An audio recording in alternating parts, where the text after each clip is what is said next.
Traditional strategies,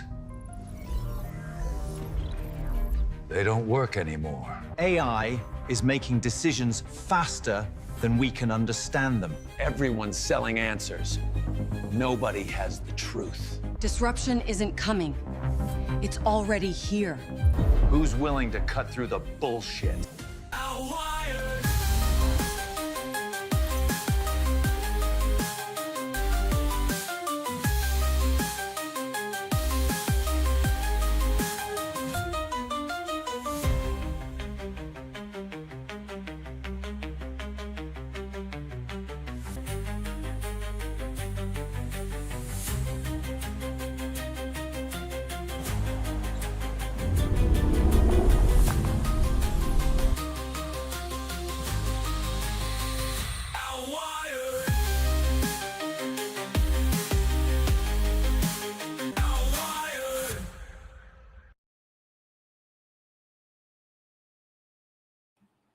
Forgot to edit the black thing out of that.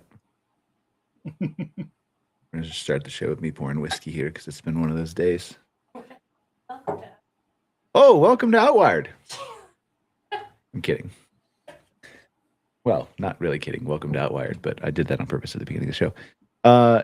It's been a crazy week. 2026, I feel like, opened last week. We had our first show of the new year, and it was, dare I say, do I want to say quiet? It was a little bit quiet, right? Like we talked and we ended the show a little bit early, but we had some stuff and we had some good discussions and data points. And like, I think everybody was just kind of like chill and still asleep from the holidays. And then the whole world woke up. And the amount of things that I have to talk about today, I was telling you before the show, Scott, and we won't even come close to getting to all of them, is just insane. And you've got some good data and all that kind of jazz. But before we get into that, what came across your desk this week? You know what came across my desk? A report that I can't really talk about in detail because someone gave it to me in confidence, but it talks a bit about what's going on in the ski season and the ski snowboarding and the resorts, especially in some of the more popular areas. And I know we talk a lot about how in our industry, we have some challenges. Things can, we haven't been in an aggressive growth cycle, but that part of hospitality is not doing well and probably has more challenges than we do at this point. Skiing? Yep. It's probably because it's so hard to learn. They want you to turn without turning. I didn't understand it. Well, it's the need for having snow. That's part of it too. Oh, well, there's lots of snow up at Lake Louise. Come up here. Well, that's what probably needs to happen. But in a lot of areas in the U.S. right now, there isn't much snow. Yeah, I was talking to Mark Kep earlier. He was like, it's 50 degrees in Wyoming, and there's RVs on the road. Yeah. Yep. Yeah. So that's, and I was looking at some of the information in there, and you can see there's some similarities. I mean, it's the outdoors kinda. It's outdoors adjacent. I mean, the activity is outdoors, but people stay at resorts typically. They're not doing open air stays. But, a lot of things have come together to really impact, that part of leisure travel as well. So I thought about it a lot. And they, much like others, are going to have to learn to readjust what they're doing and what they're providing, how they're providing it. Right now, on top of everything, a ski weekend for a family of four. I may recall I talked about my price calculator on Fireside Chats last week, but if you just kind of do the math in your head of what it would cost a family of four to go for a weekend and stay at a resort and go skiing or snowboarding, it's thousands of dollars. Mm-hmm. For just a weekend. And, I think a lot of people are starting to think, that's a bit much. And if the weather's really good and you have really good snow, people will they'll bite the bullet and say, you know what, it might be worth it. But if it's marginal, they're not going to go. They're not going to spend that kind of money to have bad conditions. So It's the same thing people figure out about golfing like 20 years ago. Well, at least the smart people did. Like, why are you going to pay to walk around on grass? Just swing a club. It's probably my opinion. Probably in the minority, but I'm not a golfer either. So it doesn't make sense to you me. know, I like Mark Twain. along Okay, that- sorry. Go ahead. Continue. But anyway, I think about these things a lot because the places that are doing well, and I've spoken with some people because I work in a lot of different sectors of hospitality, and I had this conversation with a ski place near where I live about the idea that because they're smaller, they're much more dependent on the weather, and I'm like, well, you got to run your numbers and figure out, what can you do for events. What about food and beverage? Those are good revenue streams. People who go skiing and snowboarding like to eat and drink. And what they've successfully done is, despite some very marginal conditions this year, they've really ramped up their food and beverage. They have music. They have a locals night on Thursdays, and it's packed, packed on pretty much every day they're open now. And that it isn't because people are going there to ski and snowboard necessarily. I mean, there's a lot of people who go there just for the entertainment, and the food and beverage, which are good margin items. So to me, it's kind of like that. People have to kind of rethink some of these things and get out of that. Again, that linear thinking we talk about quite a bit. That there's opportunity out there. You're going to have to adjust. You're going to have to make these adjustments and figure out how to bring the people there and how to keep them going. Yeah, I mean, even if you do though, I mean, we're going to run into that ceiling cap of like the money and the availability of the consumer to spend, and at some point, it's like everything's gotten so expensive everywhere, which is not the fault of the ski resort. It's not like they're trying to rip you off. It's their electricity has gone up, their cost for employment has gone up, their cost for the making the snow has gone up if that's what they're doing to supplement, right? Their cost for like everything has gone up, and so they need to raise it on the consumer too. But that's just, I don't know. There's a certain point, something's got to give, right? Apparently we're not there yet. No, apparently not. But I think the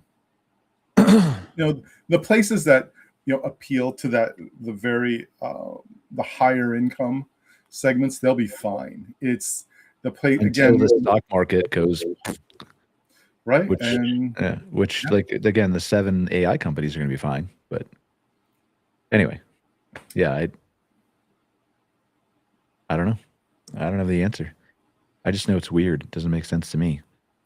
It is weird, and we can talk about it a lot. I think we're still in the exploration, problem solving phase. So, what do you mean by that? Oh, that as these problems arise, we're reacting to them more than we are looking ahead and trying to figure things out in the future. I think there's some of it starting to creep in. People are starting to think about things a little bit more forward looking, but we're still a ways away. That's interesting to me because you bring that up, because I would have said, like, I would have told you, and I still think I'm like, for sure I'm forward looking, you know me, right? But I would say that as you said that and that came out of your mouth, I thought to myself, like, I think the world in the present is changing so fast that maybe I don't even have time to be forward looking anymore. Like what I think is right, what I think is forward looking is actually like yesterday, because it's moving so fast. I think there's some truth to that. Yeah. I don't.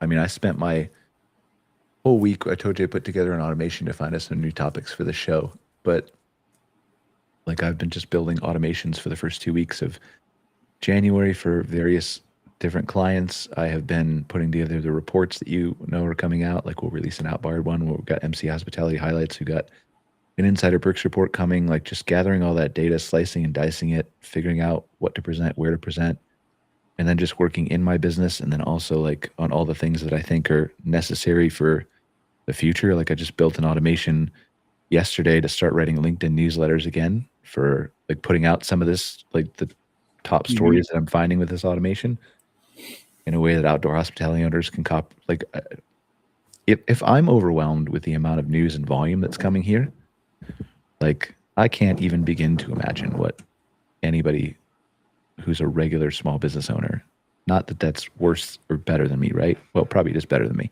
but not that it's worse than me, just different, right? Mm-hmm.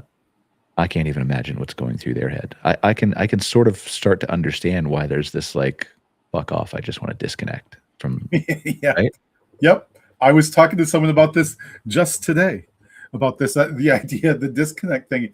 It keeps coming up more and more from people I didn't expect it to come from. And maybe that's what came across my desk too, was this idea of disconnecting is starting to really take hold in some people's mindsets.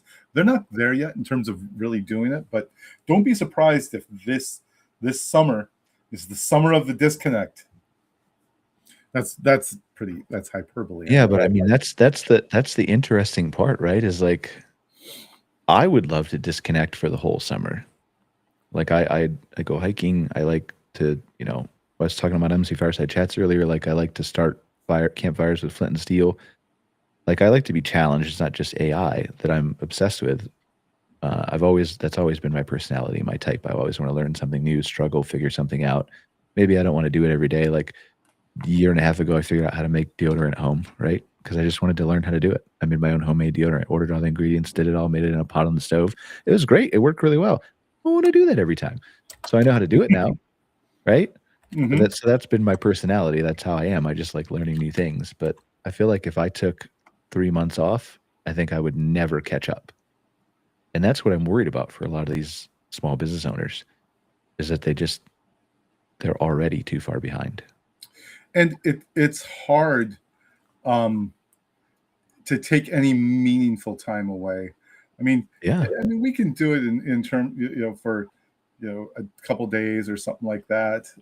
But to do it for any length of time just is really, really difficult.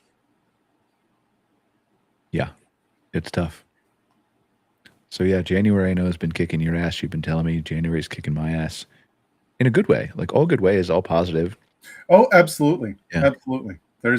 We have a lot of really cool stuff going on right now. That stuff that I'm, between the new data for this year's outdoor hospitality report to doing some work in some other industries and sectors that I didn't really anticipate, but I'm using some of the learnings and some of the approaches that I've talked about already in this work, and people are really into it, and I'm really excited about it. Yeah, you should touch on that briefly. Like touch on because you posted on LinkedIn there. I saw a couple times like what your plans were for 2026. Yeah, what we're looking at doing a lot more of this year is to, kind of productize, for lack of a better way of putting it, some measurement systems, things that I've been interested in doing for quite a while. One of those is the kind of the emotional connections people have to, for example, the outdoors. And so what I did is I developed this index that shows how strong or weak it is. And we did some segmentation work with that. We came up with 4 segments of outdoors participants that really fit into, sometimes the stuff is intuitive, but so it's nice when it comes out statistically as well. But what it does is, if you're, as a marketer, it's going to give you the areas that participants, guests attach to. Okay. So you kind of know where to focus your energy. You know how to frame your argument. You know how to position it. And that's one, and that's in a nutshell. We're going to be like putting out some more information on some of this stuff so people can digest it a little bit. I've tried not to bury people in it, but one of the other things too is what I call the brand risk index, and this is a measurement of the risk that's associated with making, say, a purchase from a brand you've never purchased from before. And in terms of outdoor hospitality, this applies to staying at a campground, a location you've never stayed at before. And again, it's nuanced. There's several different dimensions to it that measure how much risk is involved. I talk about this a lot, that in every purchase someone makes, there's a risk. Sometimes it's tiny, sometimes it's huge. And in this case, what we're doing is we're going to quantify that, and also be able to, once again, as a marketer, we will be able to tell you what parts of that purchase among non-customers especially is, do you need to work on that you should focus on or de-emphasize, knowing that this is how people view that product and that product category. Okay. So that's another thing that I'm very excited about. I'm also working on, with Brian, we've reinstituted monthly research. The monthly stuff to me is incredibly exciting. I love doing it. I love having the regular feedback and information. We're putting in a whole set of in-depth interviews each month on the topic that we're looking at to get some context around some of these areas, and really kind of putting an effort out there that's a lot more responsive to the market, so that we know what's happening on a month-to-month basis, that we, overall we can maybe figure some of this stuff out and hopefully feed that to the industry so people can respond a little bit better. So I've also put in place something for people, and this is kind of a small business thing, or it could be a big business thing, but it's this, it's almost like a gut check approach, where what we do is we do like a 24 to 48 hour turnaround time on a project.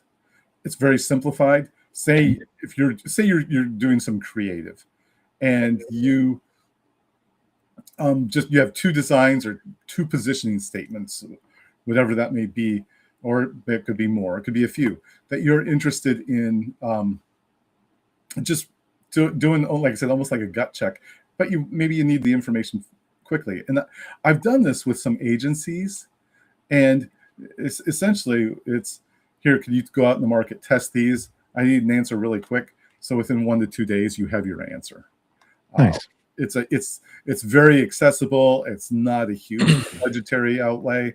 We keep it short. Everything is short with it. But we call it like the directional signal survey, and it's just a quick turn insight. And that, like I said, we've done this with several people. We did it with several people first before we even called it anything. And I was like, wow, there seems to be a need for this kind of thing, especially, maybe for a smaller agency that doesn't have a budget. They don't, or capabilities to go out and do their own creative testing. So here's something that we can do that turns that around really quickly. Anyway, I could talk about this all day. Those are the primary things we're focused on right now. We have some really good data that we're going to start sharing out soon with Brian, and I think it's going to be a lot of fun. I'm looking forward to 2026. Even though it's kicking my ass as well. So the first draft of the Hospitality Highlights was I was looking at it today. Like I had to generate a couple of the titles and images and stuff. This computer keeps going black because it says it's running out of memory. Like I literally only have a browser on it. So like this computer is now apparently messed up. My desktop computer is messed up. The whole world is collapsing in front of me. I literally have a Google Doc open and it's running out of memory. So anyway, yeah, I don't.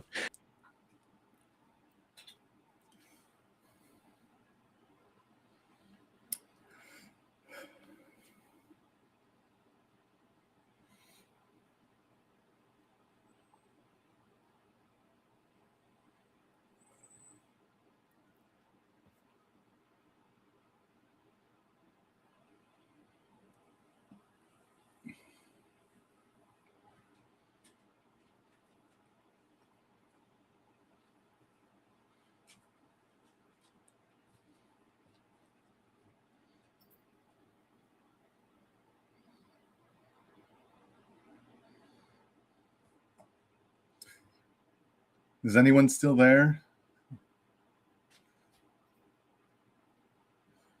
Brian, you froze up. Are you gone?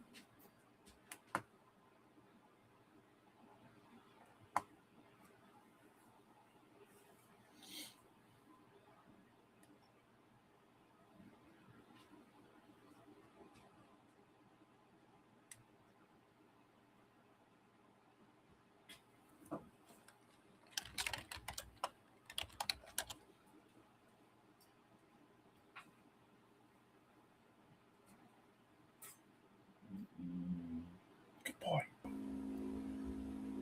Hey, can you hear me? I can hear you. I'm Yes. laptop over here because my computer just crashed. I jinxed myself. So I'm on the laptop, like right. I don't have a camera on this one. She's rebooting the other one. The windows will just pop up. Right? Yeah, so this is my kind of like week, right? I'm trying to do all this research and do all these things, and everything's just crashing. So it's fun. There's this buzzing noise. It sounds like one of those old tube TVs from way back when. Yeah, well, you can't even hear me talk. Sorry, I was like talking. I'm talking into the laptop mic, and I think I'm still talking to my mic.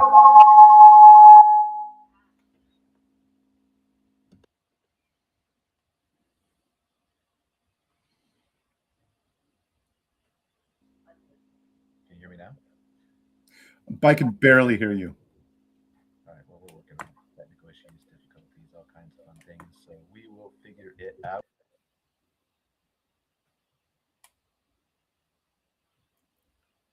I can't really hear you. Do you see on the top right-hand corner where you can let people in? There's 2 people there.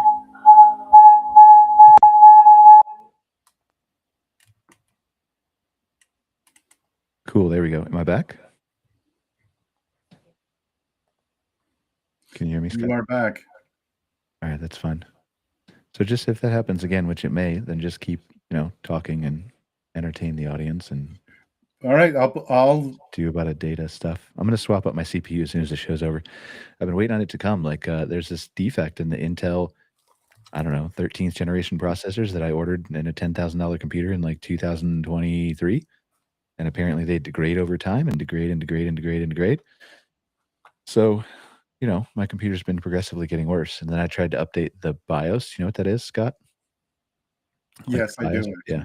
So I tried to update the BIOS to fix the issue, and it made it way worse, and then it started crashing and doing all this stuff. And so this is where I'm at. So anyway, right at my feet is the coolant. I got to drain all the coolant inside of the computer, hardline cooling, and take all that out, and then pull the processor out and pop it in and put thermal paste on it and do all that stuff. So that's on my agenda, which maybe I don't know. Should I still be drinking whiskey if I'm planning on pulling apart my $10,000 computer and draining coolant? Probably not, but You might want to double up. I don't know. It'll keep life interesting. So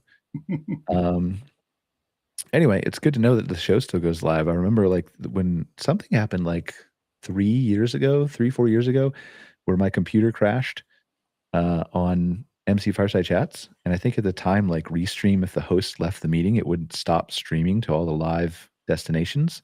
So it still says we're live. So I hope we are. If not, we'll just take the recording and put it out there later as a live type premiere.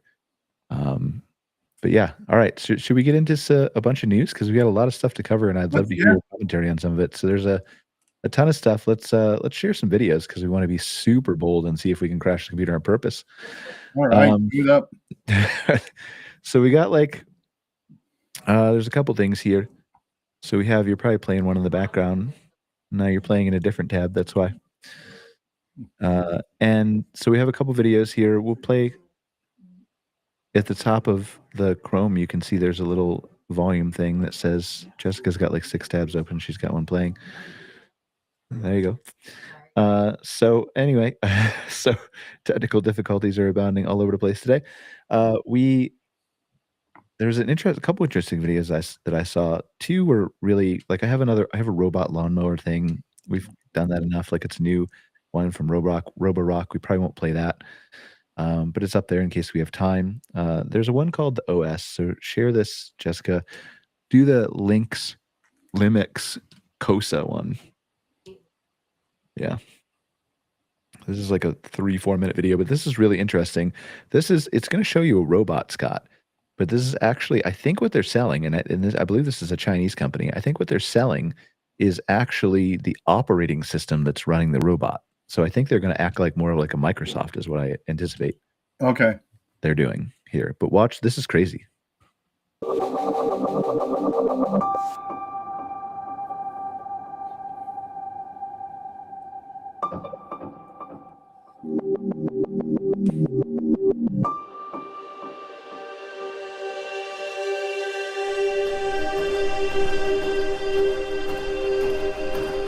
So it says this on the bottom of the video, that all this is in 1x speed, and this is not teleoperated. This thing's moving autonomously.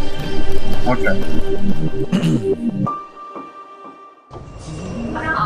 早上好，嘿，Emma，怎么了？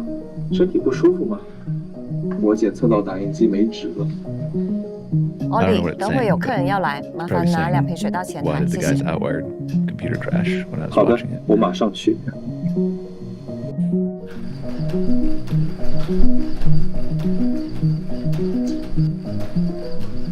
So the way I understand it, this is all one huge task they've given it. Like it's going through its day is the way I understand that this is happening. They're not telling it to do different tasks in between this. 哎，Ollie，你在这啊？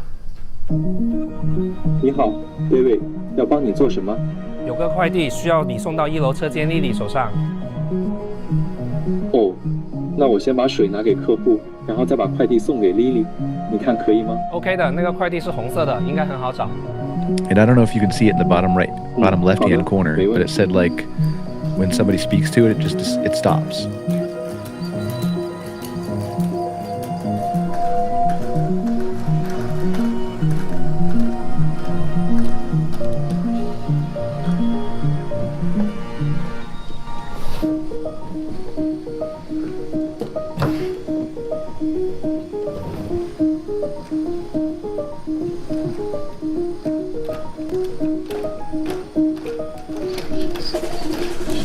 你好，欢迎来到主机动力。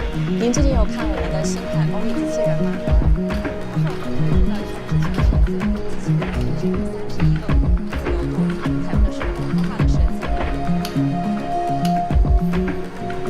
欧力，谢谢你的水。不客气。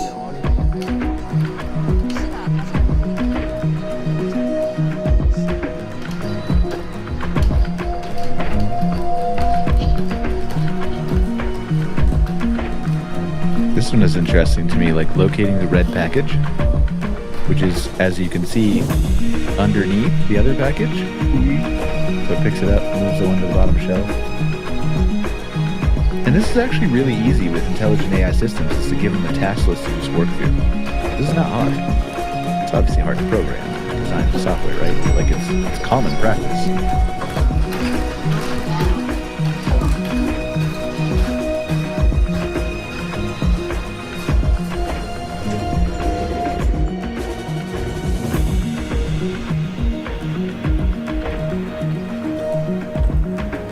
And the walk is nice too, right? Like that's 1x speed.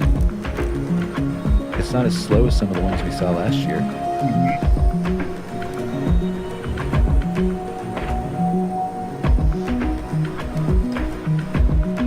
Just imagine these things going around and picking up litter. How much cleaner the world would be. We need more of that.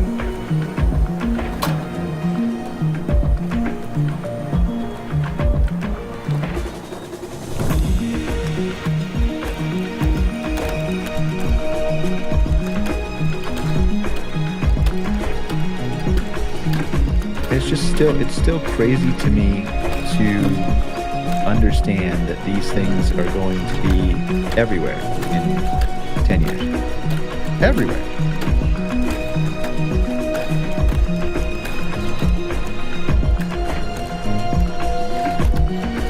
Like, I don't even know how I would react the first time I just pass one on the street. Like, I'd stop and take a picture, right? Limix Cosa 想全自主人形机器人。 So anyway, that's like they're going after the AI OS stuff. So that was a big one. The other big one we're going to screen share real quick is Claude Cowork. I don't know if you've seen this. Yeah, that one. I don't know. So before we start this video, like this is so Claude released, and for those of you who aren't familiar with Claude, it's an AI model. They're by Anthropic, and they're one of the biggest competitors to ChatGPT and Gemini. Probably the top 3 labs there are those 3 people. And Anthropic is what I use as a daily driver, but they released something called Claude Code for your desktop, I don't know, a couple months ago. And they like it was all command line. If you know how to use command line, it was great. Like it was originally built as ways for you to code locally in your IDE or whatever if you're coding software. But people quickly figured out that you could do anything from the command line with Claude Code to your computer you wanted to, like operate and manipulate system files, change settings, have it operate your computer, do whatever. So apparently, over the last week and a half, they vibe coded this thing with AI that you're about to see. That is a front end for Claude Code that's called Claude Cowork. And check this out.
So if you haven't interred from that brief video, you literally download this application to your computer. It's only available on Mac right now, but Claude Code is on Windows, so I would expect it to come over pretty quickly.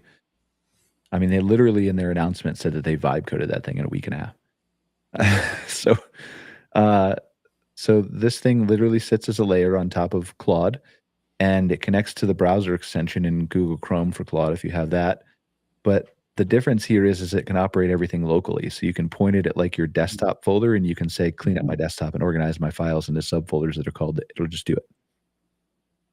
Imagine like all your campground photos that have been sitting there for 10 years that you want organized. You can just say, go organize all my campground photos, sort them by year, by month, and by cabin and RV and amenity type.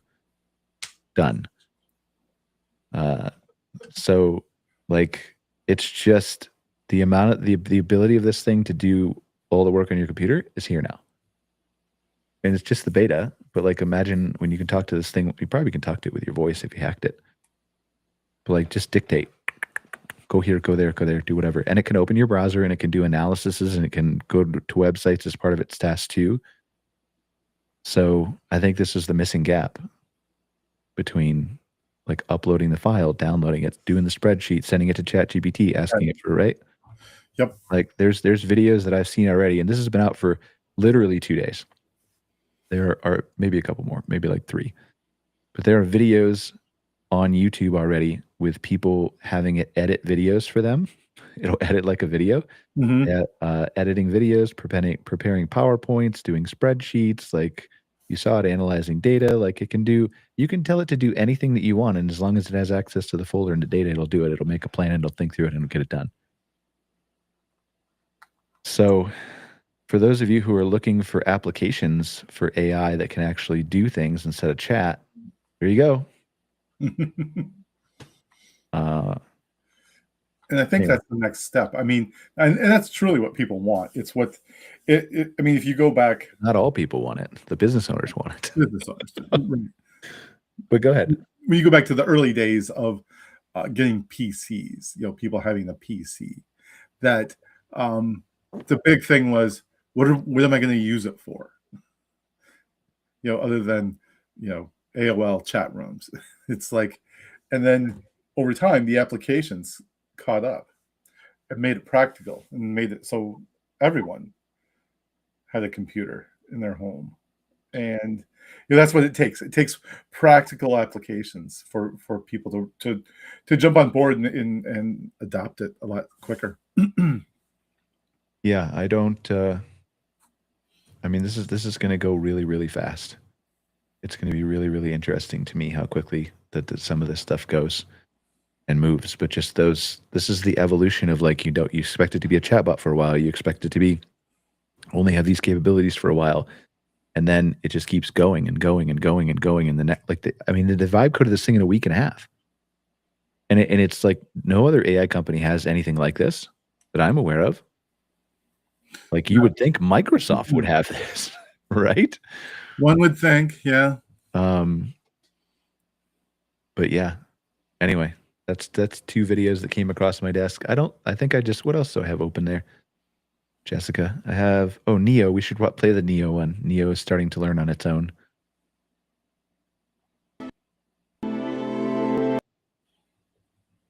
Yeah, we're ready. We've watched a video of Neo before, but everything in this video is fully autonomous.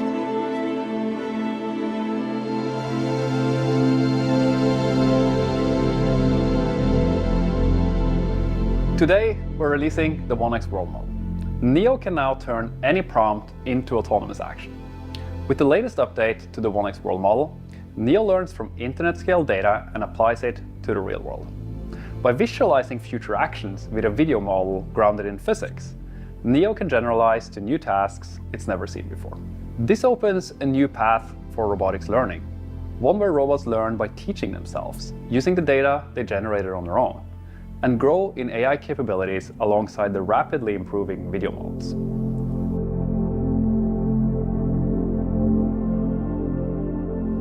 Our world model is pre-trained on web-scale video data that captures human interaction, and then post-trained on robot data to ground that understanding in real-world physics and Neo's humanoid embodiment.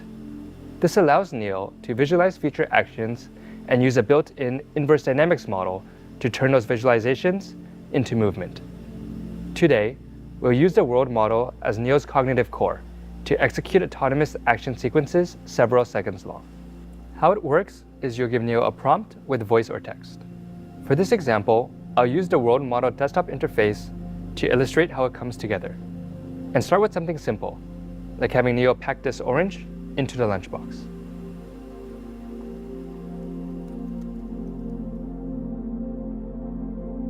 Once you prompt Neo, it'll take what it sees as input to generate a visualization of how to complete the request. As you can see on the screen below, Neo is visualizing how to perform this task using its world model.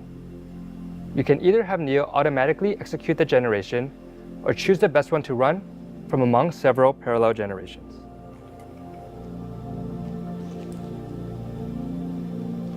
While Neo has never seen these objects before, there are still some examples of pick-and-place tasks in our dataset.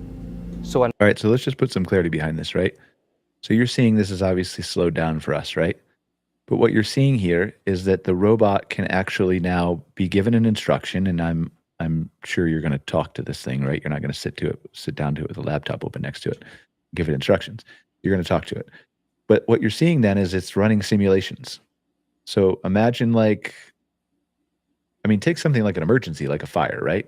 Imagine if you could instantly in your head, as soon as you notice there's a fire, analyze the path and way to get out of the house in 16 different methods, go up, down the balcony, out the window, out the front door, out the back door, whatever else, and figure out which one is most likely to succeed and then execute it like that. That's what you're literally seeing happen to a lot lesser degree here, right? With an orange, to be clear. But it's literally making these world models in advance, or not, it's not making the world models, but it's making these practice examples in the videos you saw over and over and over again to figure out then which is that best model out of all those 8 generations that it had to get the orange into the bucket, right? Super simplified. But that's what you're dealing with, right? The robot will literally be able to instantaneously or in several seconds figure out the best path to take your laundry up there, to fold your clothes, to do whatever. And so the difference between this one world model that they're talking about and what they've been doing in robotics, most companies have been doing in robotics so far, is they have somebody teleoperate the hands of the robot and they say all right, I'm going to make toast. So I'm going to control you with a joystick or hands or whatever else, right? And then I'm going to make you put the toaster in and pull the toaster out and you're going to learn from it. I'm going to do that over and over and over again. The difference with the world models now is they're taking actual videos all over YouTube, billions and billions of hours of content, and showing people how they make toast and showing people how they fold clothes and showing, right? And then they're taking it and teaching the robot the physics like they were talking about too.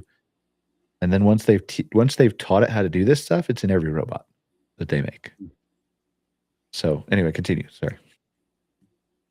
You might assume it's generalizing to a similar task to create this visualization. But this is not the case. With the world model, Neo can perform any task with any object, whether there is existing data or not. Not only has Neo never seen his toilet, but it has never performed a task anywhere near similar. Without any prior data on how to operate a toilet seat, the transfer of human knowledge becomes a lot more apparent.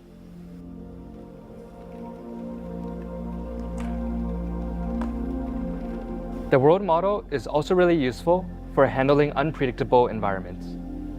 Traditional AI models for robots are often overly sensitive to the surroundings, like changes in lighting or even random objects in the environment. Neo's world model, by contrast, applies human knowledge of how to navigate highly dynamic settings to handle even the most extreme changes in environment.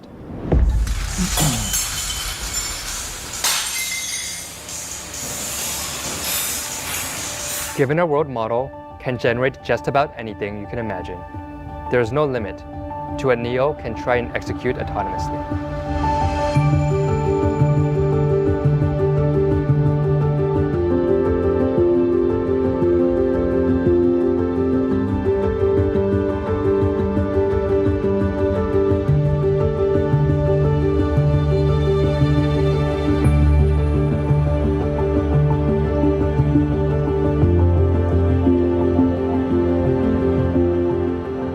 We still have work to do to increase the length and success rate of each generated ability to make the world model more useful.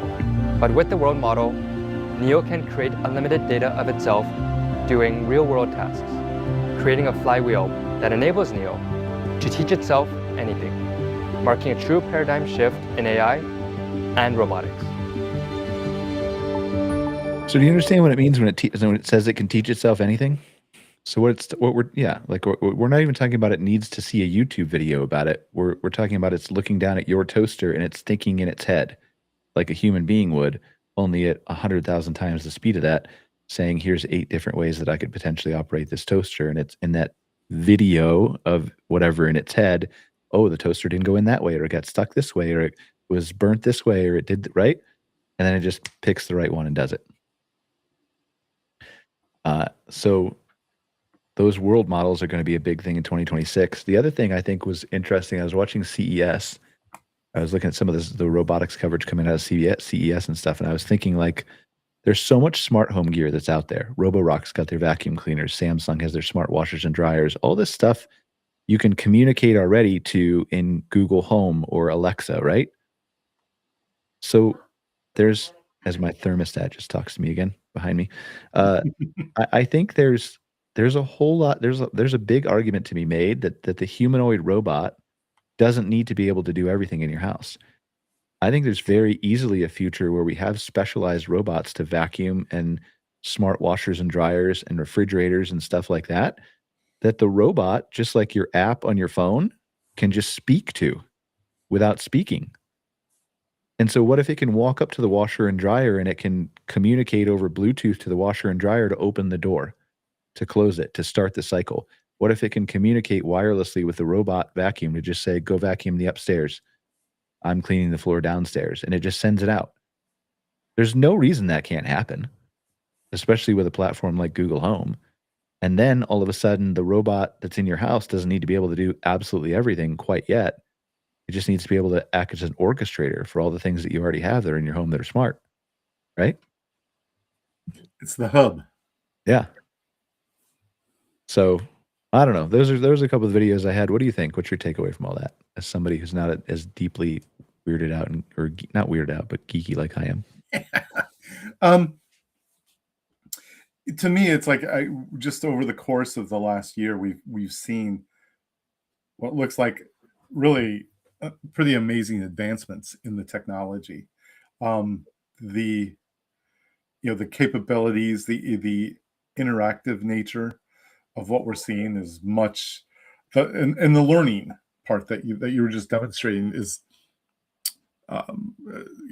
obviously pretty amazing, because it takes it beyond just simple task execution. It actually learns along the way and problem solves.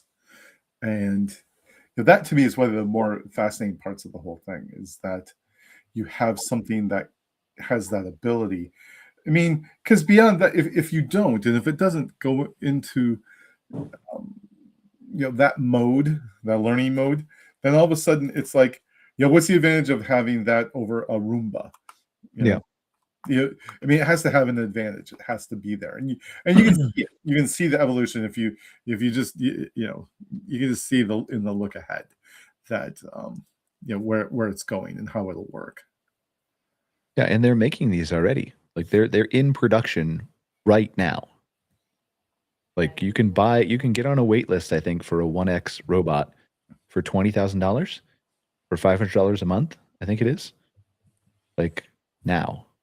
Like you can't get one from the factory next week, right? But they're going to produce them in 2026.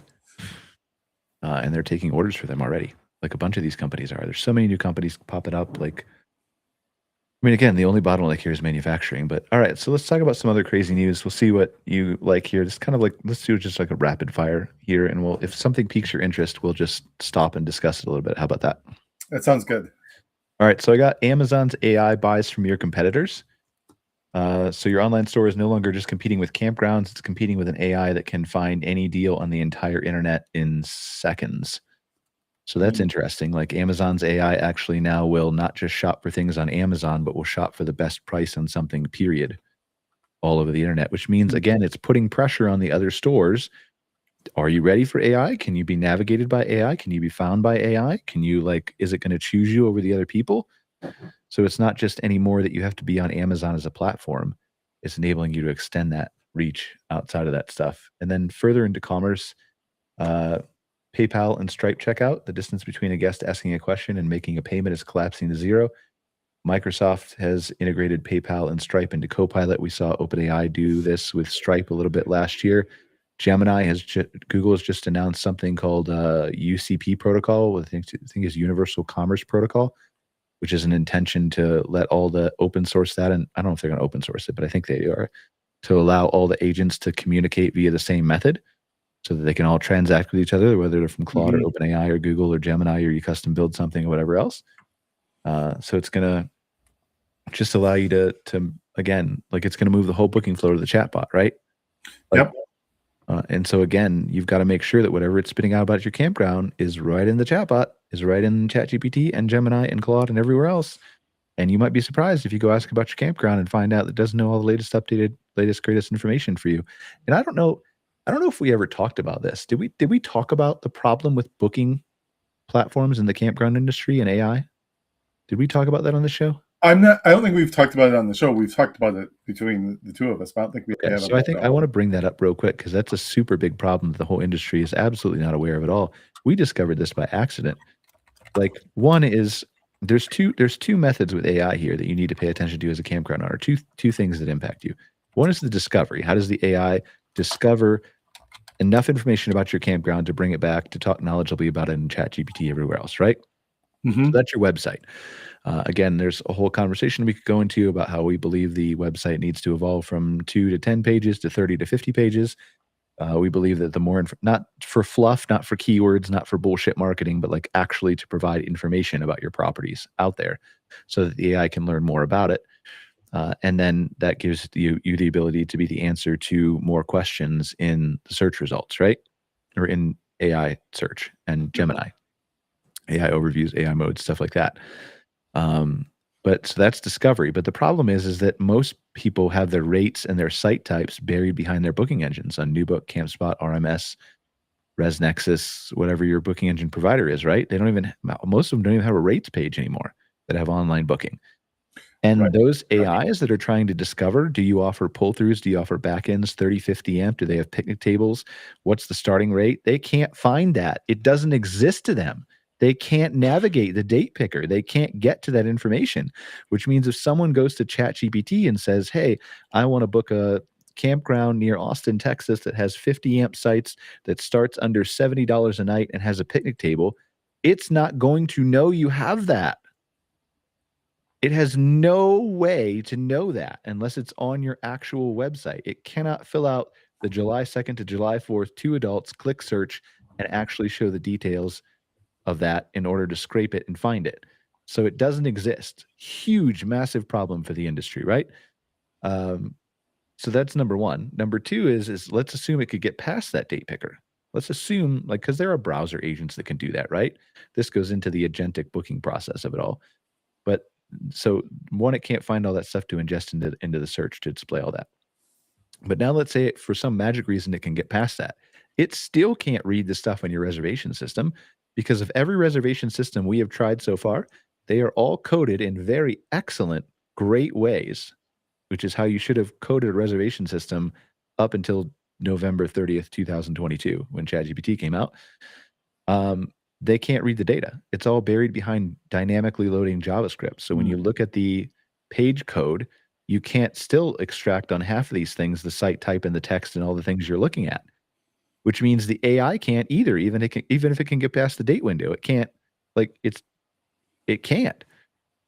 So there's this huge, massive problem. And I asked one of the major reservation systems, who will remain unnamed, I said, have you guys paid attention to any of this stuff? And they're like, well, we didn't really understand or know it was an issue. And so I went to Claude and I was like, Claude, if this reservation system company decided to put heads down all their engineers on this stuff, or big, huge force of engineers, developers on this stuff, how long would it take them to fix the problem so it would be able to be discovered in AI search and read correctly? It was like 12 to 24 months of heads down work. So we're talking about a massive, huge problem that the industry is completely unaware of. And the people that can take advantage of this and move first and create yourself a rates page starting at, put good, text descriptions, site types on that stuff, put schema markup behind the scenes so that the machine can read all that stuff about your sites, are for sure going to default win a lot of searches here in the future, I think. Because the AI can't do that. And then there's the flip side of the booking process, right? The other flip side is the agent in Chrome or the agent in ChatGPT or whatever that's going to actually complete the booking for you. Now, a lot of those can operate the browser. They can put in the dates, they can put in the adults, they can do search, right? If you tell it to do that. But then what it can't do is it can't get past all these stupid robots that all these reservation systems are blocking. The reservation systems are blocking all the robots because they're trying to, in some way, in some good effort attempt, try to block scrapers or whatever else, right? KOA does this. Firefly does this. CampSpot does this. NewBook, most of them do this stuff, right? Some of them, and I'm not going to say who, are way worse than others. In some ways, it's a good attempt to block robots, right? But when you're blocking robots, you're blocking all these agents. So the agent can't even access your website. Like, it can't even get there to even try to attempt to use the date picker. And then there are some reservation systems we tested that have reCAPTCHA on every single page of every single thing. One, your guest doesn't want to do that. Now, I get why you might want to put it there, right? But we've used really advanced AI agents to try to go browse some of these reservation systems. And again, I'm not here to call anybody out by name, but there's one in particular that has a reCAPTCHA for humans on every single time you try to search a date in a reservation page. The AI cannot solve that yet, which means the AI is not going to be able to complete the booking. So if you tell the AI to go out and find me a campground near Austin and one of them is using this reservation system, there's actually two that are really problematic. But any one of these reservation systems, like, it's going to go to these pages, it's going to encounter reCAPTCHA and be like, sorry, I couldn't make a reservation at that campground, but here's an alternative that I could make a reservation at. Do you want to stay there? I mean, and it's crazy as we went through, like, and we gathered some of this data and we looked at some of the information and the use experience of how the AIs operate the site. I'll call out KOA, for example, right? Again, I know they're redoing KOA.com, but like, if you look at the experience of what it takes an agent to be able to book on KOA.com versus, I mean, it's the same way for a human, to be clear, right? But like, you have to scroll down halfway down the page underneath the header image. You have to enter the dates. Then you have to also enter the RV type. Then I think you also have to select pet friendly. You're also, I think you're forced to do pet friendly, but you have to do kids and you have to do adults. And I think slide outs is later. But then you have to do all that to do search. And then when you get to the search results page, then it's segmented by RV and cabin at the top. So if you want lodging, the agent has to figure out where that tab is and how to navigate it and go to the lodging. It takes like probably 4 to 5 minutes for an agent to attempt to complete a reservation on KOA.com, whereas on like a CampSpot or a NewBook, it takes 2. So it's really, again, there's a lot of stuff here that I'm not intending to pick on KOA, because there are way worse reservation systems than KOA for AI, to be clear, right? But the multi-step process is what I'm trying. Go to your reservation system and think about the user experiences they're having as a human being, and then understand that the AI is going to have the same types of problems because it's still operating a mouse and a keyboard.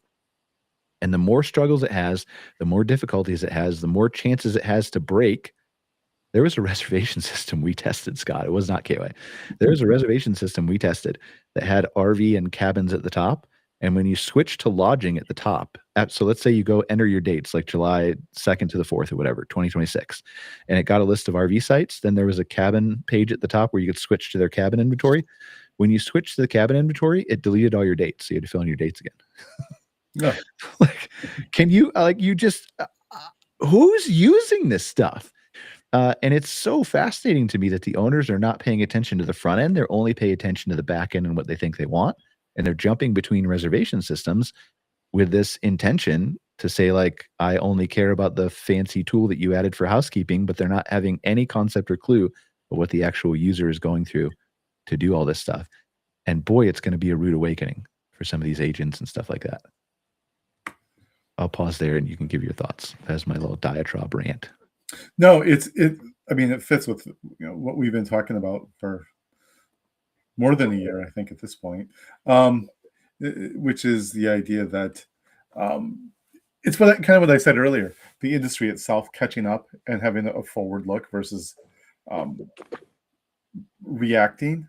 Because by the time you react, it's too late.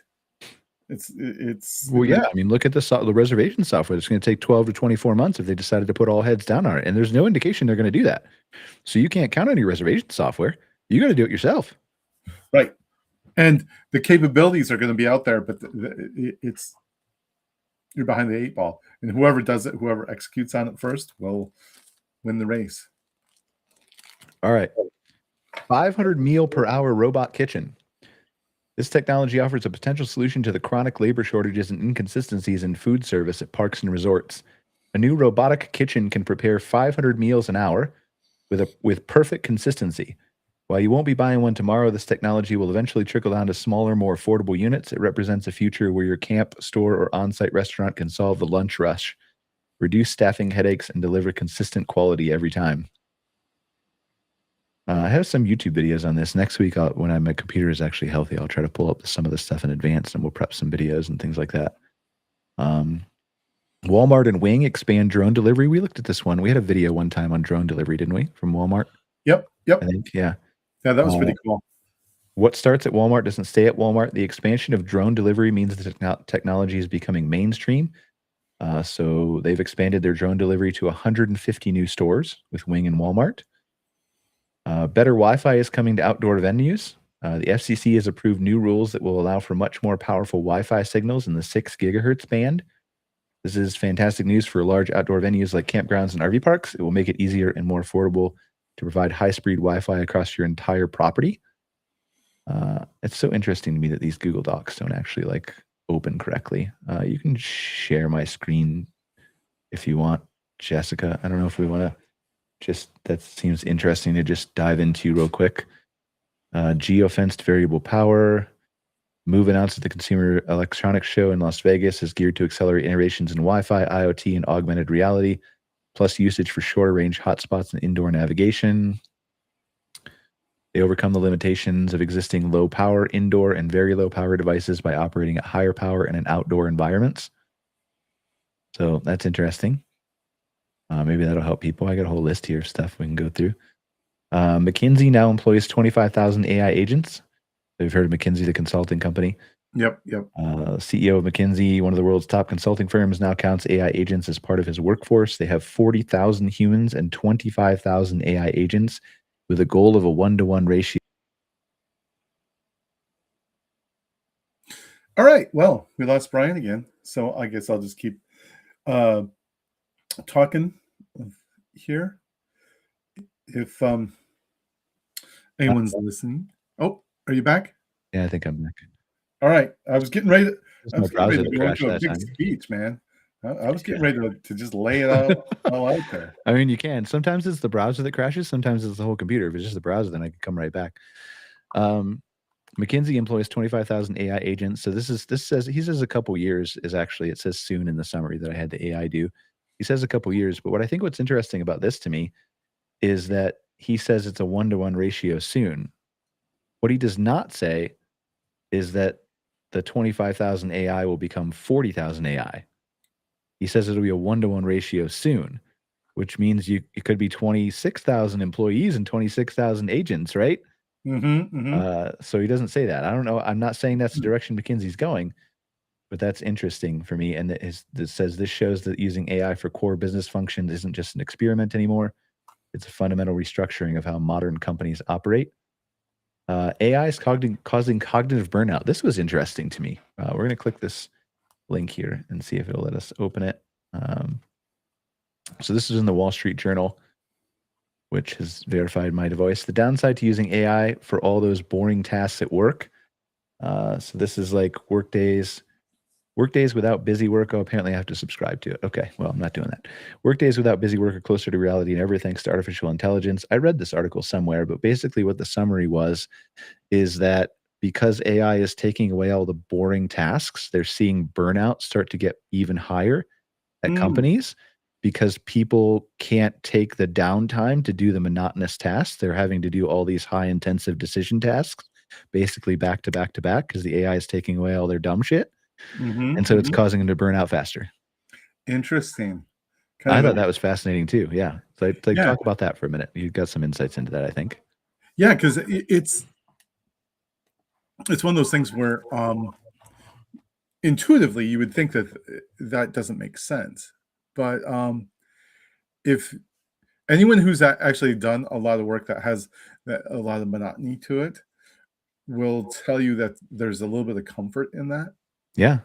You can shut your brain down a little bit. Well, like when I'm stressed out, I'll go like, I'm happy to wash the dishes or something because it's a repetitive task, right? Exactly. It's when I was in college in the summertime, I used to work in factories, and I was always amazed by the people who would get so upset if like a line went down and they had to go do something else. And I'm like, oh, thank God. But as I've gotten older, I understand that a lot more because for them, it was their job was a time where they were just checked out.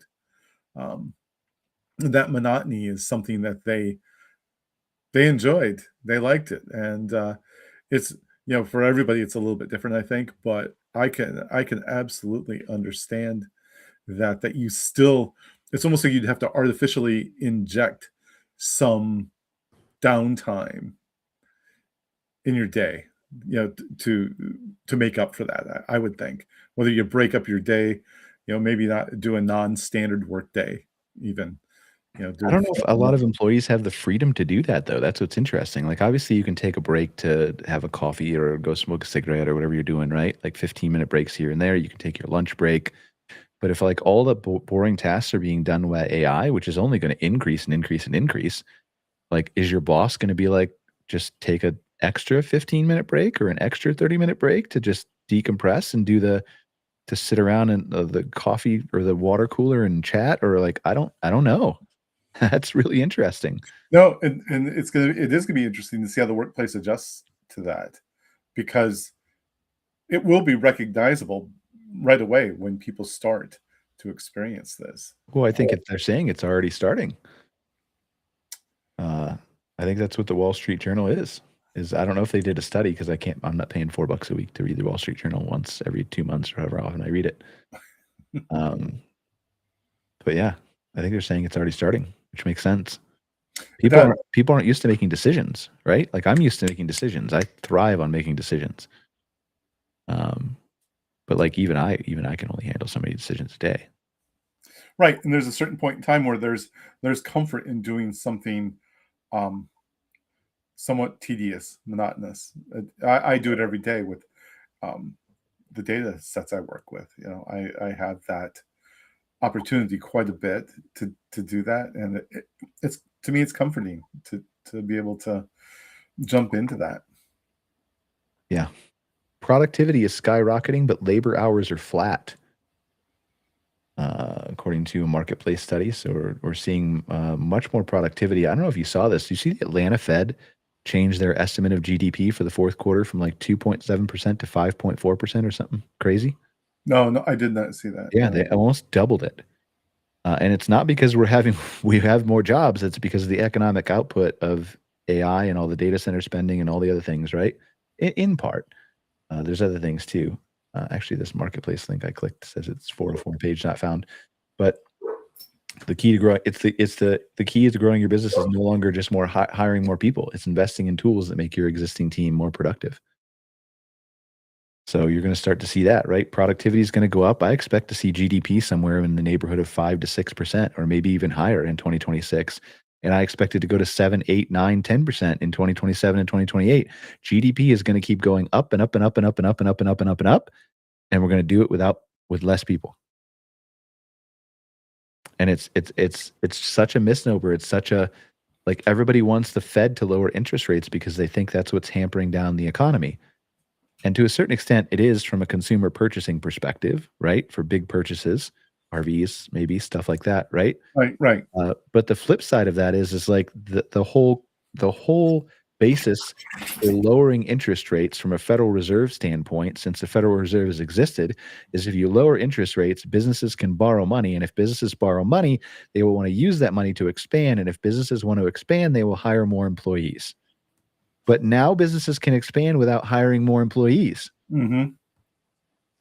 And it's just getting started. So when you start to see interest rates lowering, what that is probably going to kick off is a wave of loans that companies are going to take to spend all the capital that makes them automate.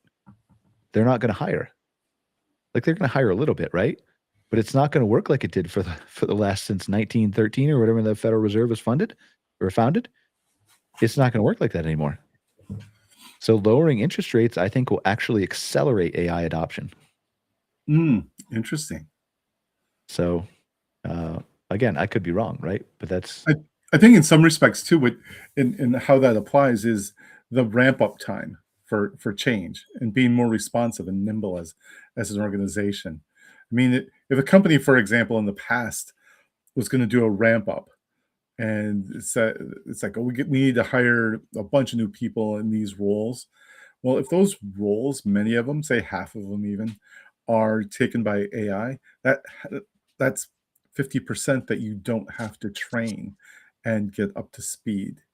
It's already there. So again, it makes you more nimble. It makes you, again, it plays into that whole productivity idea that you're not going to have all that extraneous stuff that's associated with it. Yeah. It's just going to be interesting how the world changes. Let's see here. Shopify CEO built an MRI viewer with an AI prompt. The CEO of Shopify bypassed clunky, expensive commercial software by just asking an AI to build him a better tool. The new reality of problem solving. Think about the specific nagging problems at your park, a better check-in system, a tool for tracking maintenance and inventory app for your store. Soon, not soon, right now, you might be able to build it yourself with a simple prompt. You can right now, if you know what you're doing. You can right now. You can build all your own software. This is what I told a couple of the reservation provider systems this too. Claude put out an example of this probably a few months ago now. And we may have I think we talked about it on the show. It's called Claude Imagine, where you could go to the desktop and you could say, build me an email client or whatever, and it would build you the email client. Mm-hmm. Like that's where the future of software is going to go. Everybody's going to be able to build their own software, but there's a place in the market for a starter pack, right? Like a starter pack of a CampSpot or a NewBook or a ResNexus here's a base piece of software that is 90% of what you need. Like, you being personal you, right? Doesn't mean it's 90%. Like, it could be 95% or 100% for somebody else, right? But 90% average. And then you can literally go and you can prompt, because they've built it in such a way that you can build on top of it with AI, where you can say, like, build me an extension to the CampSpot software that's on my desktop. I want the housekeeping module to do this. I want it to act in this way. I want it to, have whatever. And then you have your own version of CampSpot software that no one ever has that works specifically for you. And the first company that's willing to do that is going to again, like it's going to take a bit for campground owners to catch up, right? For sure. Somebody was talking about I think it was a call earlier today about the deflationary impact of all these tools. And for sure that's going to be there, but you can't deflate anything unless people are starting to pay and still willing to pay attention to what's available to them, right? Right. Like you can't deflate the cost of anything as long as, I mean, look at marketing. I was talking to a prospective client on the phone the other day, and she's like, do you design logos? I'm like, yeah, we design logos. Like we used to charge $500 a logo, but I don't know why in the hell you'd ever give me $500 to design you a logo. You go to Gemini and I could teach you how to prompt one and you don't have to pay me anything, right?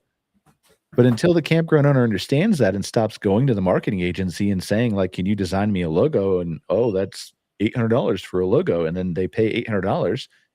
You're the cause and exacerbation of all your own problems. So as campground owner, not just campground owners, but as small business owners and everybody else starts to catch up with all this stuff, right? That's when it becomes deflationary. If you don't catch up with it, you're going to be paying somebody to do some dumb shit that you could have had for 5 cents for the next 10 years, which is the advantageous of you to be able to start looking at some of this technology, as overwhelming as it is.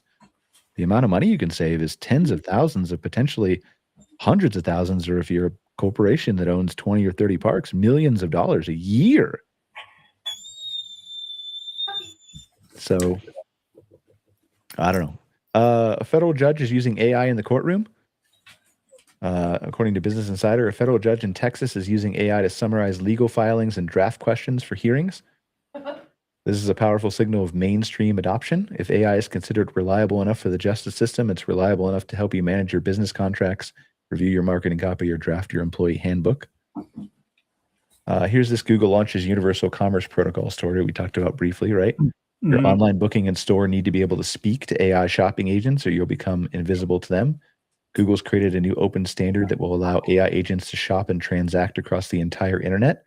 This is like creating a new language for e-commerce, and it will have a huge impact on how people buy things online.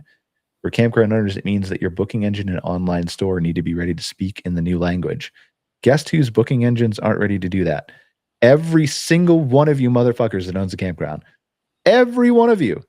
None of you have a booking engine that's ready to speak to the AI.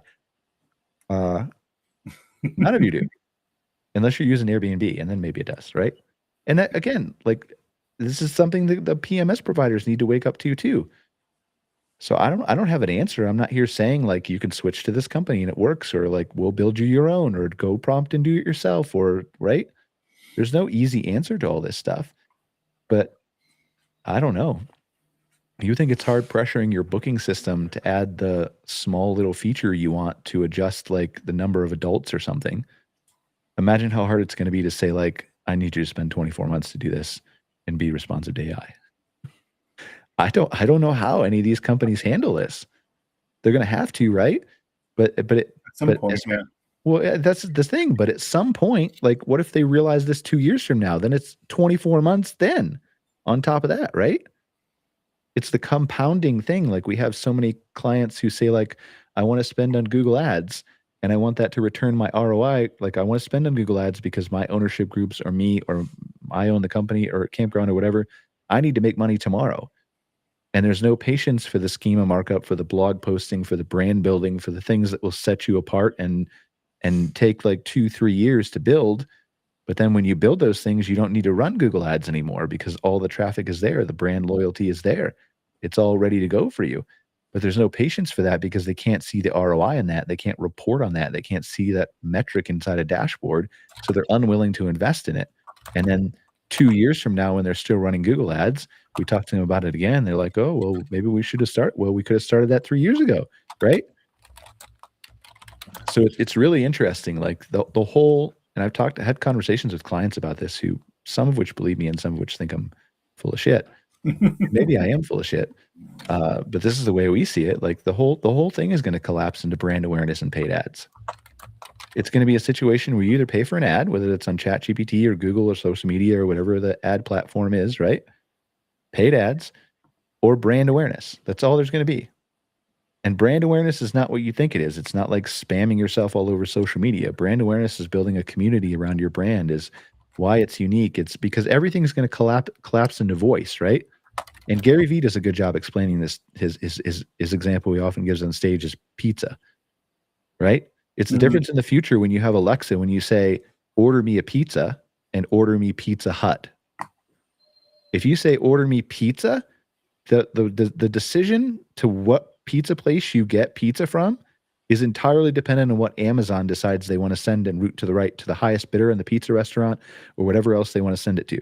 But if you say Pizza Hut and you know the brand, then you're going to get what you want. So if you run a campground, I mean, let's go KOA, right? Just because it's a big brand, right?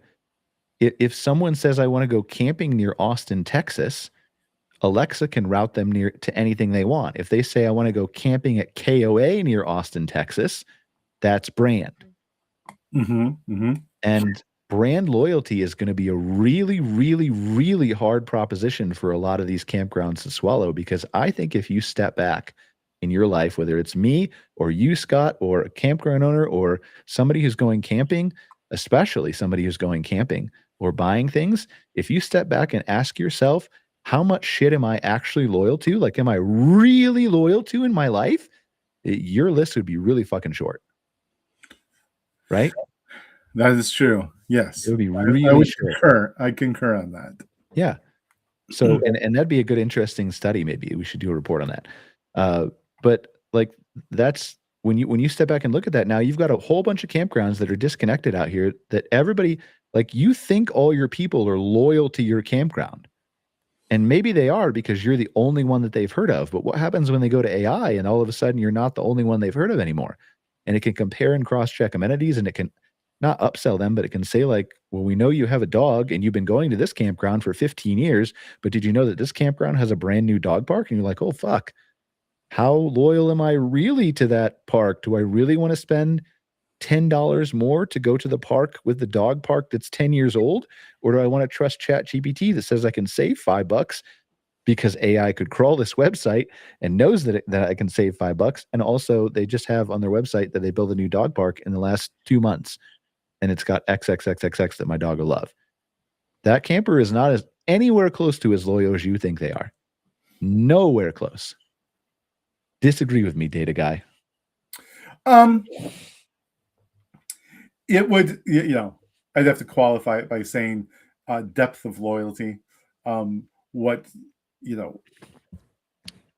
this is a fairly, like, say someone comes and stays at your park once, maybe twice, has a decent experience, then they're offered that. Yeah, that's the loss there. You're probably not going to lose a lot of your loyal people because they're attached to it for different reasons. But that person who, it would probably take a little bit more to bring them on board, but it's risky.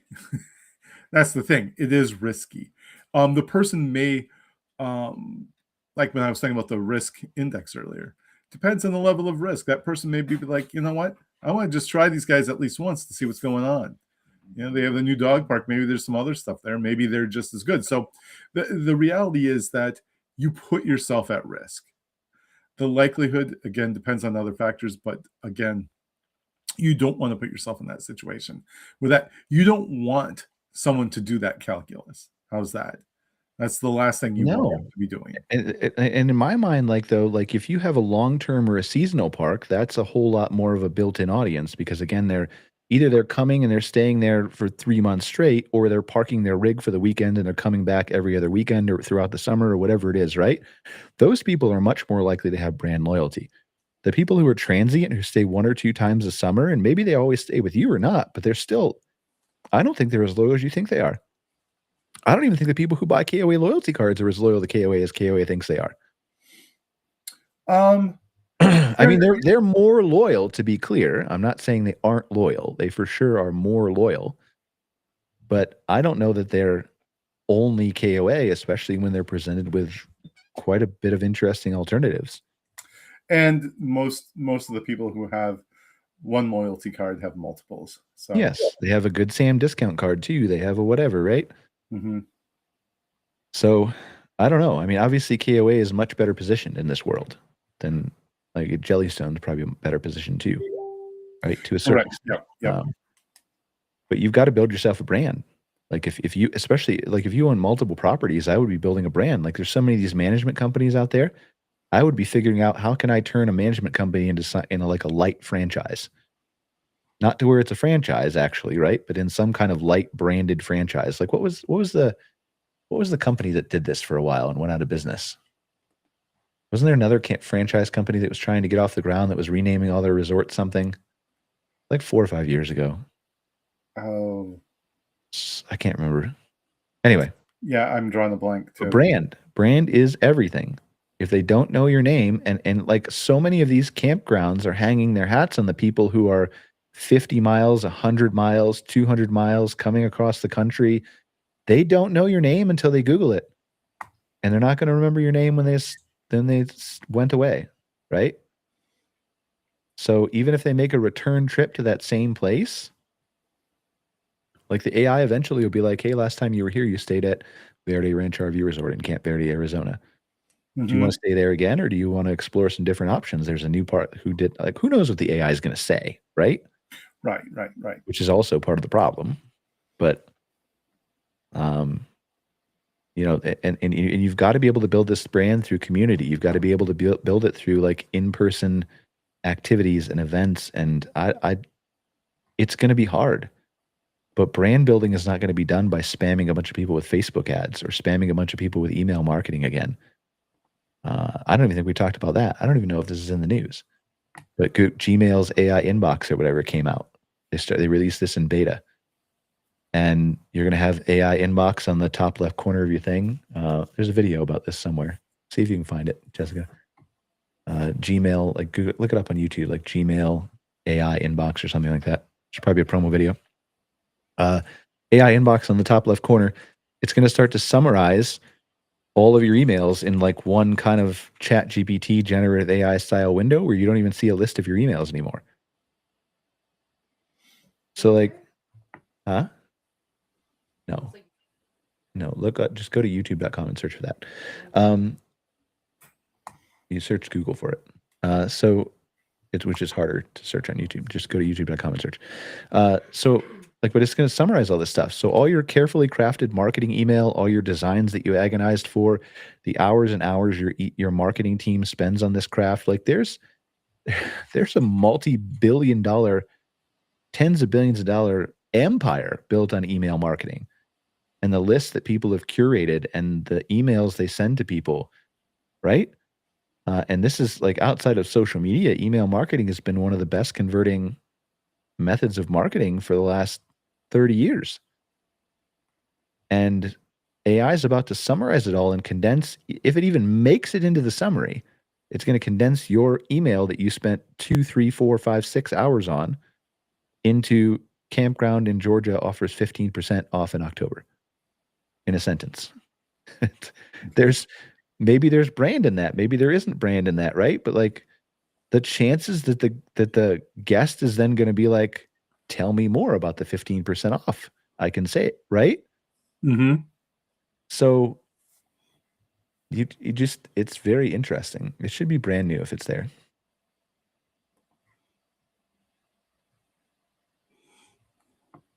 Yeah, we want the one by actual Google. See if you can share that. Oh, how long is that? Okay, let's just watch that. Yeah, go ahead. I don't know if I've seen that one yet. Because this is also important. Like, I mean, I know we're probably like, my head hurts just talking about all this stuff.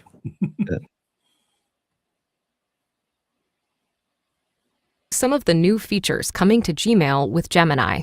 Let's start with AI Inbox, where you can filter out the noise to see what matters.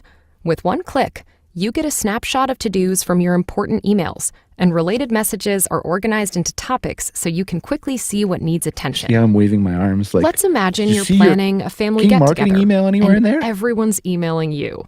Gmail can help you respond faster with suggested replies that match your usual tone and style. It's fine. We don't you can add more details, and Gmail helps proofread. Email, right? But that AI inbox is the most critical, important thing ever.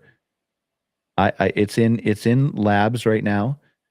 It's been released, but they're releasing it, as far as I know, to everybody on Gmail for free. And I don't know if AI inbox is going to be the default, just like AI mode isn't the default in Google search yet. But boy, when they pull the trigger and AI inbox is the default, it's going to be interesting, Scott. It's going to be interesting. Yeah, I have Gmail and I don't have AI. I think it's only available to trusted testers or something. I was reading that it's a slow rollout. I'm not a trusted tester. Yeah, neither am I. But it's going to come very quickly. Like they're moving all of this stuff into everything. So, and again, Apple's already summarizing this on your phone. Gmail's going to summarize the stuff on your phone. People's attention just is going to go elsewhere. It doesn't need to be in all those places. So, which is going to be in some ways good for society. But all right, what else do we got here? Travel and guest experience. We got gas prices dipping below $3 a gallon, so that'll be a help to the industry. Hopefully, yeah, if it stays that way. Gas prices aren't a big predictor. If they get too high, they can suppress it, but as they're lowered, they don't really increase behavior. So, okay, it takes other things to do it. It does help with the mood, though. So indirectly, gas prices influence things a lot more, just because people are like, "Yeah, I'm not going to spend quite as much on gas this year as I did last year." So, not to sound negative on the topic, but it does. Well, no, that's how I've always viewed it too. But I've always heard so many people in this industry be like, "Gas prices are down. Everything's going to be great this year." No, it's not. And yeah, we've looked at this a million times, and it doesn't have that big of an impact. It really doesn't. Like I said, if anything, it impacts people's moods way more than actual behavior. Interesting. Okay. The 995-mile range hybrid is here. Buick has a new hybrid with nearly 1,000-mile range. This is a game changer for the road trip. It means guests can travel further with fewer stops, making destinations that once seemed too far now seem perfectly reasonable. It also signals the transition to electric and hybrid vehicles is accelerating, reinforcing the need for EV charging stations at your park, which I'm sure everybody will argue now because Ford stopped making their truck and whatever's happened with all that electric stuff. So I guess there's a counterpoint to that argument, but still the range keeps going up on some of this stuff, right? Ford is going to offer self-driving eyes off, so full self-driving technology in a $30,000 EV vehicle by 2028, is what their CEO came out and said. True self-driving is coming sooner than you think. It's going to be affordable. For people in the outdoor hospitality industry, this will be a game changer. It will make it easy for people to travel to remote destinations and will open up new possibilities for guest experiences like self-driving tours of scenic areas. That'd be interesting. Like put a bunch of cars like that aren't $80,000 Teslas or whatever at your resort and just offer self-driving catered tours of roads or destinations or a scenic view at Blue Ridge Parkway, stuff like that, right? Yep. Apple is partnering with Google to power Siri. So everything's going to be Google now. So that'll be interesting. Google's on Android, Google's on Apple. Apple's finally decided they can't do anything with AI themselves, so they decided to partner with Siri. So that'll be launching later this year. Let's see what else we got. Autonomous Teslas in the Las Vegas Loop. The Boring Company's Vegas Loop is now running over 130 Teslas with full self-driving in its underground tunnels. This is one of the largest real-world deployments of autonomous vehicles. Let's see. Autofocus glasses with liquid crystals. Does that interest you, Scott? You need one of those? Need a pair of those? I probably need that. New glasses with liquid crystal lenses can automatically adjust their focus, eliminating the need for bifocals. That's interesting. It is. It's a small thing, but it's a sign of how technology is becoming. Let's see if I can open this stuff up. It's from CES. Oh, that got a 404 error too. I wonder if the AI hallucinated all my links here. Anyway. AI compute is doubling every 7 months. The raw power of AI is growing at a staggering rate. This exponential growth means that what seems impossible today will be a basic expectation tomorrow. You've seen all this $1 trillion+ that's invested in data centers. They've been building data centers like crazy in 2025. Those are just starting to come online now, which means all the advancements that you think you've seen in AI in 2025 haven't even have the data center capability to do what they really want yet. Like I think I was reading somewhere that Grok 5 is going to be one of the first models that comes out. It's supposed to be like a 7 trillion parameter model that's going to be trained on the new hardware and some of the new data centers. So memory chip prices are spiking by 55%. The AI boom is consuming all the available memory chips, driving up prices for everything from laptops to smartphones. If you're planning to upgrade your office computers or other tech, you should budget for a significant price increase. This is a direct, tangible impact of the AI revolution on the bottom line of every small business owner. 27% of healthcare systems now pay for commercial AI licenses. It's no longer just for tech companies, it's being adopted by mainstream industries like healthcare at a rapid pace. What do you think about that? Yeah, that I think the impact of AI in healthcare is going to be one of the biggest in some respects. You know, I just yeah, biology and protein folding and cancer research and all that stuff. Yeah. That anyway, it's going to be. I think that part of what's going on. Sorry, I'm distracted. My dogs are being very needy. Well, that's what dogs are there for, right? Yep. What else did I read the other day that was stunning to me? I don't think it's on my list, but I think it was 60% of United States teens, and I may get this slightly wrong because it's not in front of me, but I think 60% of US teens listen to more than 3 hours a week now of AI-generated music. Oh, really? Oh, yeah. That's kind of crazy to me. Do they know it's AI generated? I don't know. There's a headline. I didn't read the article. There's so much stuff. U.S. AI capex versus historic projects. This is really interesting to me. I think it's hallucinating all these links. So yeah, I'll Google it. U.S. capex historic projects. See if I can find this real quick. Largest capital formation, the AI capex boom. Yeah, Manhattan Project. Largest historical U.S. capex projects by percentage of GDP at peak. And I think it was saying something like, I'm trying to find this really quick, the statistics, but AI infrastructure in 2025, big tech, Amazon, Alphabet, Microsoft, Meta, Oracle, capex for AI infrastructure is projected to reach nearly 2% of U.S. GDP, a scale that rivals the combined total of several major 20th century products. So for context, this says, this is the AI overview in Google, right? It says in 2025, it was projected to reach nearly 2% of US GDP. So like more probably in 2026. Right. Historically speaking, I've got a chart pulled up of this here. Interstate highways are estimated in the 1960s to be between 0.6% and as high as 2% of GDP. Electrification in 1949 was 0.6% of GDP. The Apollo program was 0.6% of GDP. The Manhattan Project to build a nuclear bomb was 0.4% of GDP. We're at 2% already with AI. Oh, wow. Okay. That kind of puts it in perspective. But it's fine. It's just a fad. You can ignore it. Broadband development was 1.2% of GDP. Fascinating. Meta has a 6.6 gigawatt nuclear energy deal. Alphabet surpasses Apple in market cap, hits $4 trillion. First ever medical evacuation from the International Space Station. Just some technology mixed in there for you.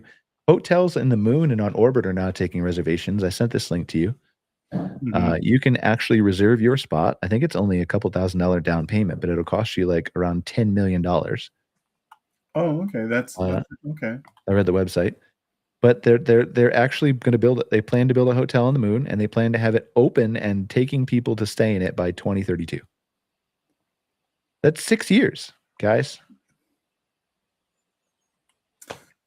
Like I don't know how to continue telling people that AI and all this stuff is not just a chatbot that's accelerating and making better words. This is changing the fabric of every single thing that you think about in society and do. Everything. What else do I have here? We talked about AI compute. 7 trillion parameter AI. AI solved the world's hardest math contest. An AI system called Axiom Power solved all 12 problems on the 2025 Putnam competition, the hardest undergraduate math contest in North America. The median human score is typically 0 to 1 points, and the AI got a perfect score. There was a video I was watching on YouTube the other day where somebody was talking about a math problem that had gone unsolved for like, I don't know, 25, 30 years or something like that. And this one of the smartest mathematicians in the world went to ChatGPT 5.2 and prompted it and solved it in 15 minutes. Oh, wow. So like the ability of like all these math problems and unsolved things that are sitting out there are just waiting for somebody to literally prompt and solve it. That have been unsolved for so long. Let's see, what else do we got here? McKinsey, we already talked about that.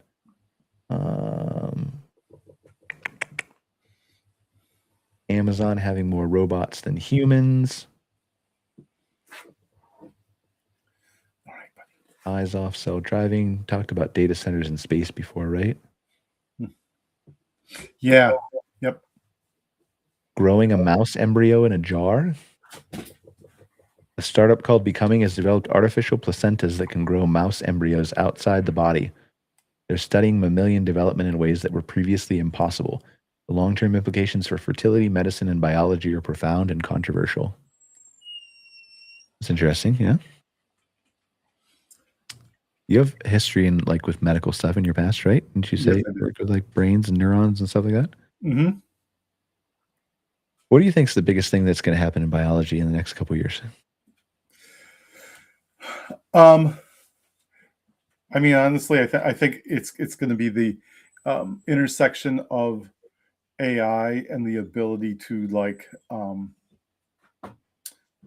grow new cells and new like for organ transplants and to look at cures for diseases like cancer and other diseases that are out there. I mean, you just talked about the math problem.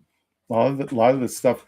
I did some work with the Cancer Institute here in Maine, and I interviewed doctors and researchers at the Cancer Institute, and they said the biggest issue, the biggest holdback for them was they didn't have enough biostatisticians. Okay. They had tons and tons of data, but not enough people to analyze it properly. And I feel like, that right there tells you that, AI could step in this situation and start analyzing some of this data. And that's where I think the solutions are going to come from. And again, it's going to be things like being able to grow new organs for transplants. It's going to be the treatments of cancer and other chronic diseases. And part of that is going to be really, in some cases, just looking at the backlog of data, analyzing it, and then figuring out solutions from it. That to me is probably one of the more exciting applications I think of AI and how it can be used. Yeah, as you were talking, I was Googling because I remember like a couple years ago, I think I divested of it. There's a company called Onvo, or well, the stock ticker is Onvo, was Onvo. I'm reading it now. As of January 2026, they're in a transitional phase, rebranding, whatever else. But it was a company that 3D printed organs. Okay. Yeah. So, yeah, that was interesting. But yeah, that stuff, like obviously growing and 3D printing is two different things, but still pretty interesting to see where some of this stuff is going. Stanford has color-changing octopus skin. Stanford researchers created a flexible material that can change both color and texture on demand, inspired by octopus skin. It uses liquid crystals that can shift patterns in milliseconds. Applications range from adaptive camouflage to robots that can blend into environments to clothing that changes in appearances. It's real-life shape-shifting. That'd be kind of fun, yeah? That's wild. And there's your invisibility cloak coming in. Yeah, you just blend in. Amazon's AI, checkout lane, universal commerce. Maybe this is all I have. Meta's liquidating. Metaverse, federal judge, cognitive burnout, productivity. I had 2 different articles. That's why. All right. Well, let's spend the last couple minutes here talking about RV retail sales and your data. Yeah, just switching gears here. The latest data that came out from SSI that measures retail sales and registrations across a bunch of different industries in outdoor rec, but showed a 12% decline in retail sales in November year over year, and that I have to be honest. I didn't think it was that big of a surprise. Okay. But the fact that it was double digits, I think, is a little it's a little concerning overall.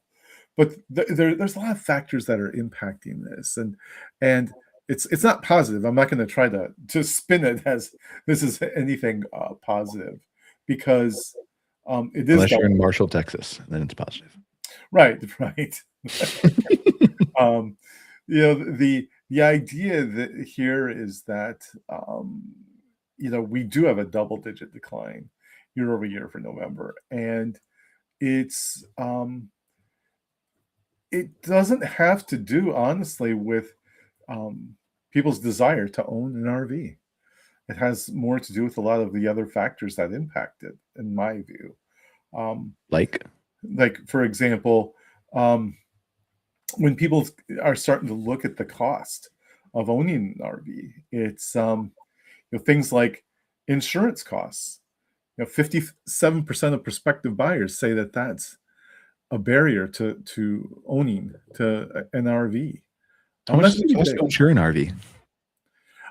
That's a great question. I don't know the answer to that. We're gonna find out. Okay, continue.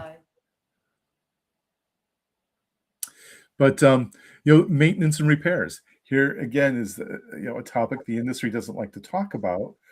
But 44% of prospective owners say that that's a barrier to them owning. It is because, and they know, they go out there and they do their research, and they hear what's going on. So, the cost to just keep the thing on the road or worry about it breaking down.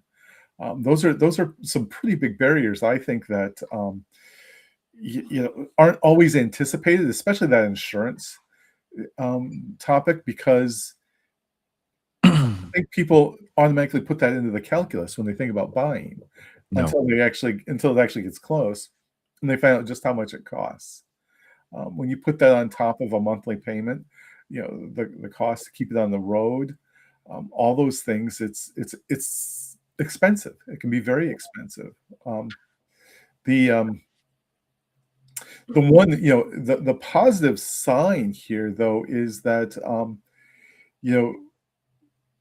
RVing becomes attractive to people during economic uncertainty, and that could be partially due to the fact that all else fails, I can live in my RV, which sounds terrible, but it's true, and that we've seen that percentage increase quite a bit, up to about half the people say that during uncertain times, I would like to RV more often. And by the way, that last figure isn't among prospects; it's among actual RV owners. So that RV owner says that they're going to use it more often, which means that the trade-off for them is they're doing less other types of leisure travel. So for them, the calculus there is, especially if you own an RV, you're already assuming a lot of those costs. Apologies on the dogs. They just do what totally fine. Don't worry about it. And so anyway, that's a plus, but you don't want to have to rely on economic uncertainty to get people into these RVs. But there's also this desire among people, when you ask them about reasons for buying, and this 38% said they would buy an RV for road trips, and 34% say they want to travel in comfort. Those are big factors because road trips are very popular right now, and people are looking for more comfortable accommodations when they travel. The a challenge for the industry is to kind of overcome some of these other barriers and figure it out. The financing for RVs is very friendly. They have very friendly options for the financing. But when you start throwing on that insurance premium on top, and then the cost of maintenance and keeping the thing on the road, now it becomes a little bit more difficult. So these are the challenges that the industry has. But I also feel like if there's a desire for people to want to RV, which there is, and we see that, we've seen it historically. We've never done the survey where we see a lot of people who say, I don't want to RV, I have no interest. We always see interest in it. It fascinates people to a degree. And to me, if people have that mindset, it's the onus is on the industry to figure out how to get past some of these barriers and how to figure out how to get more people in these rigs. Typical RV insurance cost per month per year, according to ChatGPT 5.2 thinking. Supposedly cited Progressive. This is the baseline, the bottom floor. Travel trailer average is about $594 a year or $50 a month. A motorhome average is about $1,052 a year, $88 a month. Liability only floor on some policies can start around $125 a year or $10 a month. It says that RV insurance can be anywhere from $15 a month, which is a marketing example. It says usually very specific scenarios, coverage levels, to $300+ a month, depending on what you own and how you use it. If I had to guess, I'd say that closer to $300 a month range is probably very realistic if you buy a Class A or a fifth wheel that in the towables. I mean, overall, I see Dylan's on again. He said $900 or so for truck insurance. So yeah, I mean, those insurance costs honestly weren't that bad, but again, that's on top of everything else. So you have to kind of take that into account. I did see that something that was interesting too in those figures on the retail sales was the Class Cs. That there were the one RV that actually increased. It was 1%, but still, it was the only category of RV that actually increased year over year. And it makes me wonder about what it is about the Class Cs that people may have been more attracted to this year. Maybe, is it that person who was initially interested in a Class A, kind of downgrading a bit to a Class C? I don't know. We're going to have to research that and figure it out. It says for insurance, it says it depends on how you use it too. So like typical recreational use, not full-time, common published estimates to get Class A are roughly $83 to $108 a month. But if you use it full-time, it could be anywhere from $1,000 to $3,000 a year, which is like $150, $200 and higher, depending on how you use it and where is it garaged and heated, and weekends versus long trip versus full-time, gas versus diesel, new versus older, luxury build, deductibles, driver history and claims, plus credit checks, all that kind of stuff, right? Yep. I still don't know how to credit check impacts how well you drive, but hey, whatever. Who am I? It's the industry. It's just the way things are. Yeah, for sure. So, all right, I don't have anything else unless you do, Scott. Nope. The only thing I have to do here is do something with my dogs. I'm gonna go pull apart my computer, even though I had an ounce of whiskey, and drain some coolant from it and see if that survives. So I think that 1 ounce is fine. I think you'll be fine. I think I'm fine too. And thanks, Dylan, for listening in again and commenting. We appreciate your comments. Yeah, appreciate it, sir. All right. Well, we will be back next week on another episode of Outwired. What do you think of that? What do you think of that format, Scott? Like, I could do a better job of prepping and putting together links, and we want to talk about some of those social posts that Outwired is generating too. But what do you think about that format? Does it keep us moving quicker, or is there enough? It does. I felt like the pacing was good today. Okay, cool. All right. Well, thank you guys for joining us. Another episode of Outwired. Mrs. Scott Barr from Cairn Consulting. If you need feasibility reports or really anything done because you're a smart person and you're a good campground owner and you don't want to neglect your campground, call Scott Barr. If you don't call Scott Barr, you're neglecting your campground. That's what we're going to leave it. It's so true. It's so true. Completely true.